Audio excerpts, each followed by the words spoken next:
Good morning, everybody. Here is a little project I carried out yesterday on my bike. I was going to work on Friday morning and a lunatic car driver overtook me and left probably 3 inches gap between me and his car. He then swerved in front of me, probably no more than 4 or 5 inches from my front wheel, and could easily have had me off the bike. Complete crackpot. And it struck me that dashcam would be something to have. In fact, he stopped at a roundabout, had his window down, and I drew level with him, and he was very abusive and aggressive, and I just said, "Don't worry, mate, it's all on dashcam. I'm going to be sending it to the police." And he freaked him so much he followed me to my place of work, demanding to know where my dashcam was, but was met with quite a few members of staff, and then promptly did a wheel spin turn in the car park and managed to get out through the security gates before they closed.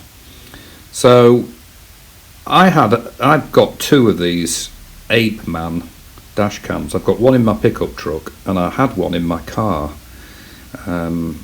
until I hit a deer at 70 miles an hour and it wrote the car off, but I kept the dash cam. This is an Apeman dash cam. They're only about, well, I paid I think about 20 quid each for them, plugged straight in on a USB, and I bought them with some reservation, thinking, you know, they're probably rubbish.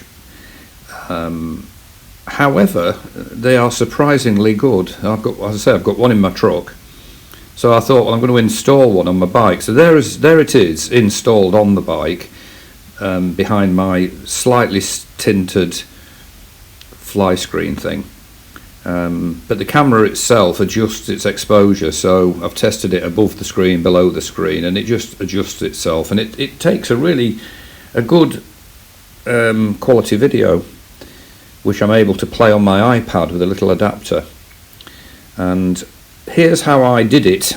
So the first thing I needed was my trusty Dremel soldering iron, onto which I put the flame spreading end. And great piece of kit. So that's the first thing I needed. And I then used a motorcycling essential. Yes, a piece of black plastic guttering. Every motorcycle needs some. And what I did was to get my steel cutting shears and just cut a long strip of plastic and then heat it with the Dremel. Just, you know, playing the flame across it until it got soft. I then flattened the curve out of it by squashing it between 2 bits of wood, actually. It's all very DIY, this, but the result is that there is a sort of pedestal upon which sits the Apeman dashcam. So as you can see, there's the guttering, and my trusty steel shears. So chopped a piece off, and it really is, it's better than you think. I know this will probably incite some derision in some people who've got, you know, CNC machines and, I don't know, 3D printers and things, but anyway, this is how I did it. So I cut a strip, flattened it, and it goes between the speedo and the rev counter, which are held on with domed nuts, and that bracket will fit across the 2 of them. Now on my own bike, all of this is hidden, I would stress, so if you've not got any form of fly screen or anything like that, you probably won't want to do this, or you'll want to do it in a more aesthetic way, although in my opinion it doesn't look too bad, and it's not noticeable at all installed on the bike. So there is a side view of the bracket. So I'm holding the long piece there between finger and thumb, and then I made that sort of loop, and I put some glue on it, actually. That's that white stuff at the top. The black square on the left is the actual mount that comes with the dash cam itself, and the camera just clicks onto that. So here's another view of the actual bracket. As you can see here, I've used stainless Allen bolts and nuts to bolt the bits together. So left to right there, that goes between the clocks, and then you'll see the sort of pedestal-y bit for the actual dash cam to click onto. This next shot shows another view of it. It is plastic, it's quite useful. I mean, if you play heat along it, if you get too close it'll bubble, but if you just play heat along it, it gets really soft, and you can basically mould it to suit what you want. So here's another shot. So there it is. Drain pipe, well, guttering. I'm sure it could be done in aluminium or stainless steel by somebody with more equipment than I've got. This next shot shows it actually fitted onto the bike, and as you can see from this photo, left to right, I haven't got the nuts on yet, but you'll see the threaded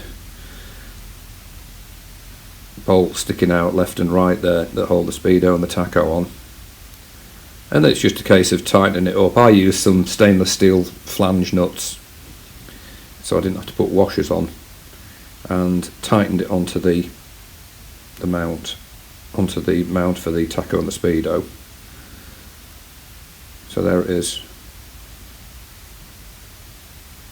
So obviously, if you've not got a screen, you probably wouldn't want to have that on the front of your bike. I'm not claiming it's a thing of beauty, but on mine it is now invisible once that nose fairing's on. That's the shot before I bent the top over, the top bit, to make a flat bit for the dash cam mount to fit onto. So it's just a case really of, that was me sort of taking pics as I went along, and then just played a bit of heat on it and bent that top over. I put a little brace in to stop it sort of waggling up and down. I've taken it for a spin. I've taken the bike out, and it's surprisingly good, actually. On the right there is my USB port, double one with an on-off switch. So there it is. There's another shot of it now bent over. I'm sure I'll say it can be done with aluminium, or if one were really clever, stainless steel or something. But on my own bike, it's ideal really, because the nose fairing hides the beauty of this thing. But never mind. And this next shot shows it actually on the bike, bent over. And I used, these sticky pads that you get for number plates, which are really, really sticky. So I put one of those on and then glued onto it the mount. It was a bit of trial and error as I did it, just putting the nose fairing back on, taking it off. I wanted the dash cam to be just behind the screen, but not touching it, sort of thing. And here it is with the actual camera.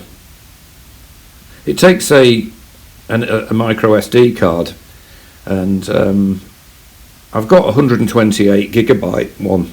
So every couple of months on my truck I have to format the card, basically delete all the footage that's on it, and it clears it, and so it lasts for a long time.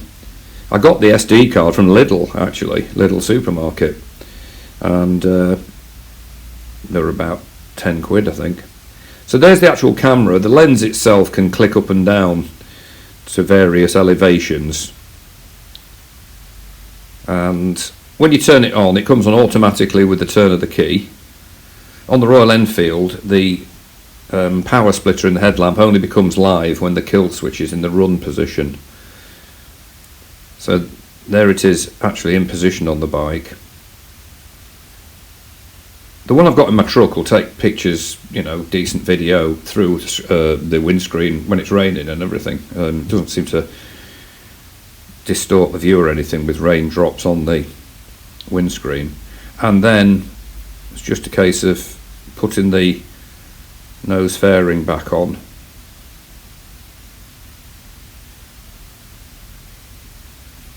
Now, as I say, I've taken it out, and because of the nature of the bracket, it and that little sort of reinforcing bit underneath it, it doesn't waggle or anything. It's about a millimetre off the screen actually. And this next shot shows the seated, if you're actually sitting on, well, I was sitting on the bike when I took this photo. And here it is. And that's the view when sitting on the bike. So it's not interfering with the view of the clocks or anything. And I think, obviously there's helmet cams, you can get GoPros, you can stick them on your helmet. I think my experience the other day confirmed for me that I think something like this is definitely needed. I mean, this guy was a complete nutcase. And he, I don't know why he did it, actually. He was in his 30s. So there it is, a final shot of the dash cam in place on the bike. As I say, it's an Apeman. They were selling them at a local petrol station, and I'm thinking, well, they can't be much good, you know, one of these promotions at the pump type thing. But in actual fact, it's really good, and I've had them probably 3-4 years now. So this one sat in the garage after my car got written off, and the deer got written off, and following that incident the other day, I thought, well, I'll fix it onto the bike. So just get on the bike, turn the key on, it fires up, you get a view on the actual built-in screen on the dash cam for about 15 seconds of what it's, you know, it shows you actually what the camera's looking at, and then the screen goes off. It's got sound on it as well. So I'll post some footage of the actual results, you know, as I ride along, and see what you think. But there you go, just a little project. And as I say, for most people you probably wouldn't want that on the front of your bike if you don't have some sort of screen, but it's certainly on mine is not visible. So there you have it. Hopefully next time, if there is a next time, that some nutcase decides to almost knock me off my bike, and it was that close. What it was, I was adjusting my mirror and I accidentally caught my kill switch, and the engine went dead, and I thought, oh no, the bike's died. Nothing. I was in a 40 zone, and the bike slowed down to 30 until I realised what I'd done, and I clicked the kill switch back on and everything was fine. But this bloke behind me was effing and blinding, and you're in a 40 zone, you're only doing 30. There was no reasoning with him, and he made a complete and utter fool of himself at my place of work, and then hot-tailed it out of there. If I had had dashcam footage, I'd have submitted it to the local police, because there's a phone number that you can send in dashcam footage to, and they have prosecuted people. And so there we have it. I feel a bit safer, and I'll submit some.